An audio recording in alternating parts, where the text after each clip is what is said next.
বলতেছিলাম সেটা লিখে বলতেছি। এক নাম্বার হচ্ছে যে একটা ইলেকট্রোডের বা একটা তড়িৎদ্বার, এই একটা ইলেকট্রোড বা একটা তড়িৎদ্বারের জারণ বিভব যত, বিজারণ বিভব মানও সেটাই। অর্থাৎ জারণ বিভব এবং বিজারণ বিভবের মান কি সমান।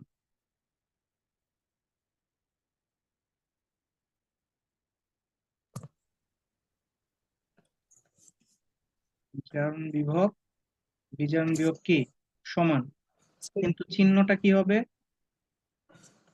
উল্টা চিহ্ন, মাইনাস। ইয়েস, বিপরীত। হুম। সরি,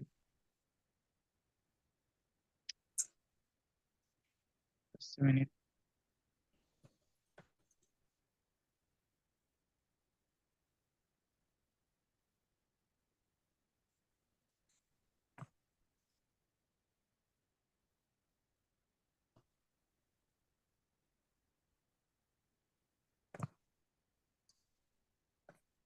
চিহ্ন বিপরীত।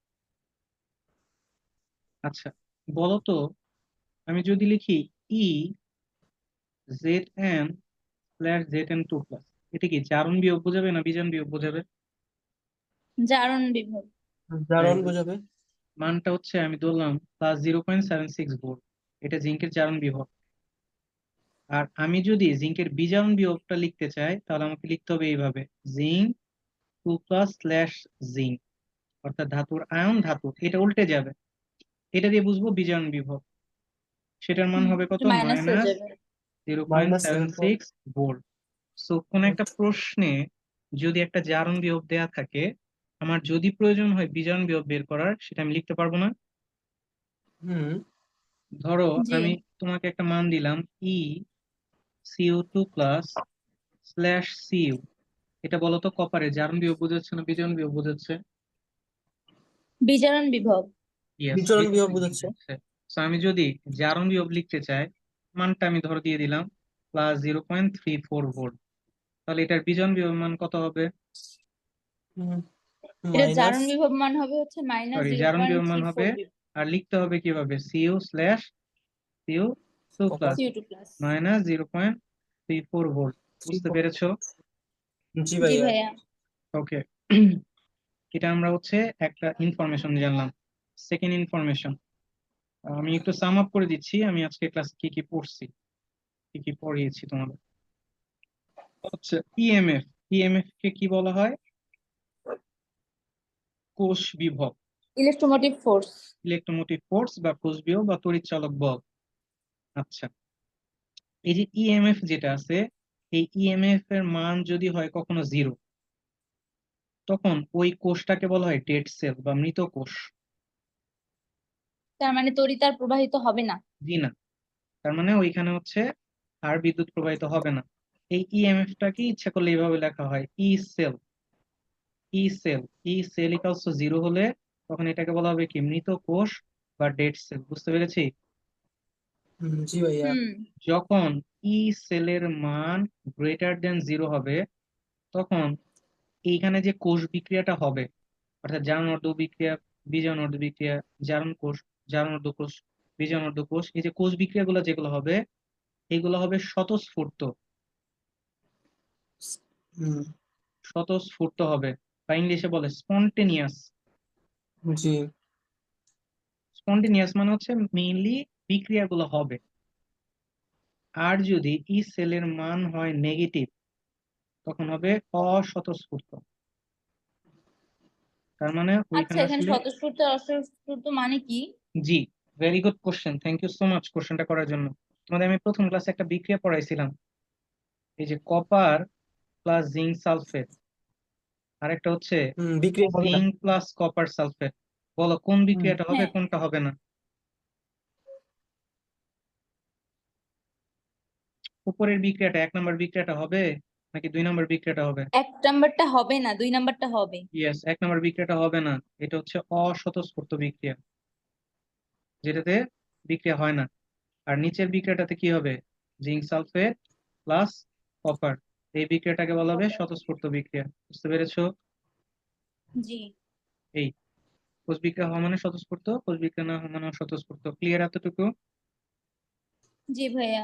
ওকে, গ্যালভানিক কোষটাকে যদি আমি উপস্থাপন করি তাহলে এইভাবে লেখা যায়, E cell equals to E of Zn/Zn2 plus plus E of Cu2 plus slash Cu। বুঝতে পেরেছো? হ্যাঁ। এখন এই কোষগুলা দুইটা অবস্থায় কাজ করতে পারে। কোষগুলা একটা হইতে পারে প্রমাণ অবস্থায়, আর একটা হইতে পারে অপ্রমাণ অবস্থায়। একটা হতে পারে কি প্রমাণ অবস্থায়, আর একটা হতে পারে কি হুম। অপ্রমাণ অপ্রমাণ অবস্থায়। অবস্থা। প্রমাণ অবস্থা বলতে কি বোঝায়? প্রমাণ অবস্থা বলতে বোঝায় যেখানে তাপমাত্রা হচ্ছে 25°C 25 ডিগ্রি বা 298 হ্যাঁ। কেলভিন, হ্যাঁ যেখানে চাপ হচ্ছে 1 1 অ্যাটমসফিয়ার ATM। এবং ঘনমাত্রা এস, যার ঘনমাত্রা হচ্ছে 1 মোলার।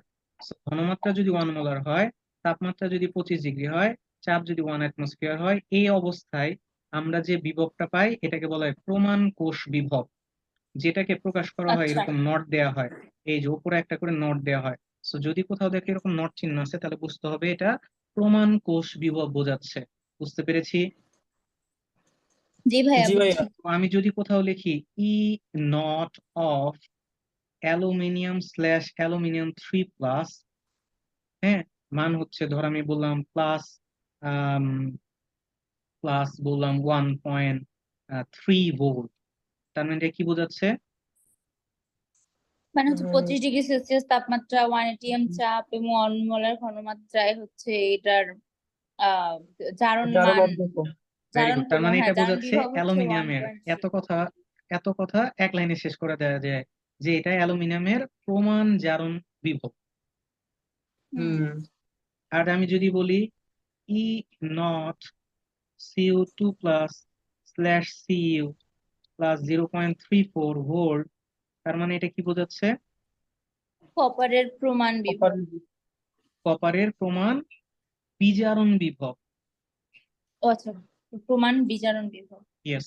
এখন যদি আমি আমি যদি দেখো এরকম একটা কোর্স দিলাম, অ্যালুমিনিয়াম/অ্যালুমিনিয়াম 3 প্লাস, আচ্ছা, double sign Cu2 plus slash Cu। বলো তো ছোট্ট বন্ধুরা, এটা দিয়ে কি বোঝাচ্ছে? এটা পূর্ণ কোষ বোঝাচ্ছে। ভেরি পূর্ণ গুড। কোষ। এটা অ্যালুমিনিয়াম এবং কপার দিয়ে একটা তড়িৎ রাসায়নিক কোষ বানিয়েছি আমি, যার মানে এই যে দেখো, তুমি এখন ইচ্ছা করলে গ্যালভানিক কোষ না যে কোনো কোষ বানাইতে পারবা। কেমন? এই যে কোষটা, হুম। এখানে একটা অ্যালুমিনিয়ামের দ্রবণ নিবা, মনে করো অ্যালুমিনিয়াম সালফেট নিলাম, Al2SO4 3।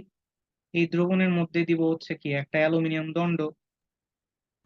আবার এই পাশে নিব কি একটা কপার সালফেট দ্রবণ, যার মধ্যে নিব কি একটা কপার দণ্ড। নিয়ে এই দুটাকে আমি কি করব, একটা গ্যালভানোমিটারের সাথে যুক্ত করে দিব। যোগ করব।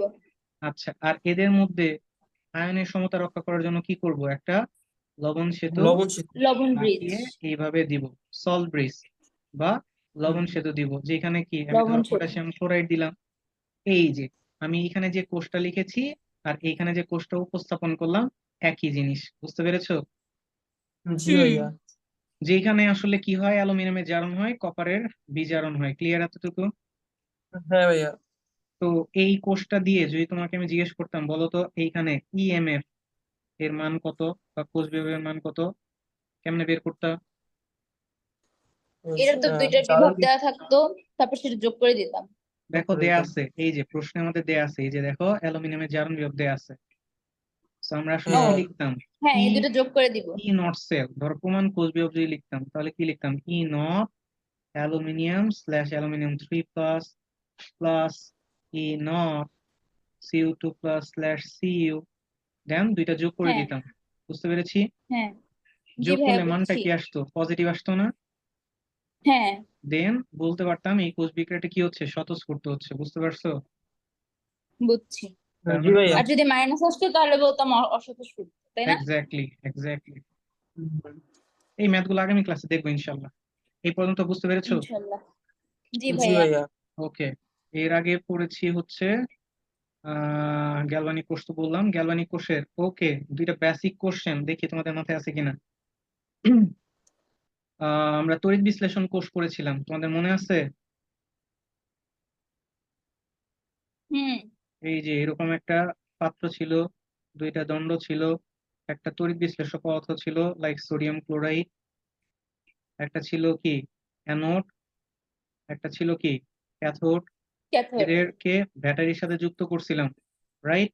একটাকে হুম পজিটিভ প্রান্তের জি সাথে, একটাকে ভাইয়া। নেগেটিভ প্রান্তের সাথে। যেটা পজিটিভ প্রান্তের সাথে সেটা ছিল অ্যানোড, নেগেটিভ প্রান্তের সাথে যেটা, সেটা হচ্ছে ক্যাথোড। তো ক্যাথোড। বলতো, এই যে তড়িৎ বিশ্লেষণ কোষ, এই তড়িৎ বিশ্লেষণ কোষের অ্যানোডটা কি ছিল, পজিটিভ না নেগেটিভ?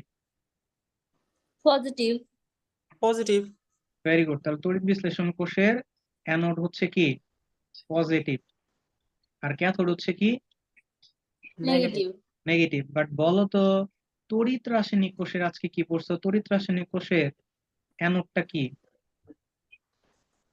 অ্যানোডটা নেগেটিভ করছিলাম। নেগেটিভ উল্টা হবে। অ্যানোডটা হচ্ছে নেগেটিভ আর ক্যাথোডটা কি পজিটিভ। পজিটিভ। তোমাদের কি মনে আছে নাকি আমি দেখাই দিয়ে আসবো? এই যে দেখো, আমরা যখন কোষটা পড়েছিলাম, হ্যাঁ, আহ, হুম এই যে এই কোষে অ্যানোডে কি হয়েছিল বলতো, জারণ হয়েছিল না? আগেরটা। আমরা এইখানেই দেখাই। আগেরটা না, আচ্ছা আচ্ছা ঠিক আছে। আচ্ছা, এইখানে আরেকবার দেখাচ্ছি। এই যে এখানে কি ছিল, জিঙ্ক সালফেট দ্রবণ ছিল। এখানে হুম পাত্রের মধ্যে কি ছিল, জিঙ্ক ছিল, গ্যালভানোমিটার যুক্ত ছিল। এখানে ছিল কপার, এখানে ছিল কপার সালফেট, এখানে ছিল লবণ হুম সেতু। আচ্ছা, এইখানে বেসিক্যালি হতো কি, এই জিঙ্ক সে দুইটা ইলেকট্রন ত্যাগ করে জিঙ্ক আয়ন হিসেবে দ্রবণ চলে যেত, আর ইলেকট্রন গুলো হ্যাঁ সে দণ্ডে রাখতো না। জি জি ভাইয়া। আর জিঙ্কই তো ছিল অ্যানোড, আর কপার তো ছিল ক্যাথোড, হ্যাঁ রাইট? সো এই জন্য জি অ্যানোডটা ভাইয়া। হয় কি নেগেটিভ, আর ক্যাথোডটা হয় নেগেটিভ পজিটিভ। আর বুঝতে পেরেছো? পজিটিভ। জি জি ভাইয়া। ভাইয়া বুঝছি। এটা কিন্তু এগুলো ভাই প্রচুর এমসিকিউ তে আসে, অ্যাডমিশনে এইচএসসি তে প্রচুর আসে। যে তড়িৎ বিশ্লেষণ কোষের অ্যানোড কি পজিটিভ, ক্যাথোড হচ্ছে নেগেটিভ। তড়িৎ রাসায়নিক কোষে অ্যানোড পজিটিভ নেগেটিভ, ক্যাথোড হচ্ছে পজিটিভ। বুঝছো? জি ভাইয়া। আজকের ক্লাসের লাস্ট কোশ্চেন, তড়িৎ শক্তি রাসায়নিক শক্তিতে রূপান্তরিত হয় কোন কোষে? তড়িৎ বিশ্লেষ্য কোষ। তড়িৎ বিশ্লেষ্য। ইয়েস, তড়িৎ বিশ্লেষ্য কোষ। তড়িৎ বিশ্লেষ্য কোষ। তড়িৎ বিশ্লেষ্য কোষে তড়িৎ শক্তি রাসায়নিক শক্তি উৎপন্ন হয়। বিদ্যুৎ পাওয়া যায় কোন কোষে? তড়িৎ রাসায়নিক কোষ। Very good. তড়িৎ রাসায়নিক গ্যালভানিক কোষে কোষ, গ্যালভানিক কোষ বা তড়িৎ বা রাসায়নিক কোষ। আই হোপ বুঝতে পারছি আজকের ক্লাস। ইনশাআল্লাহ। জি ভাইয়া। তো আজকের জি ক্লাস এই ভাইয়া। জি পর্যন্ত। জি। আজকের ক্লাস এই পর্যন্ত, আগামী ক্লাস হচ্ছে ম্যাথ দেখবো। আচ্ছা।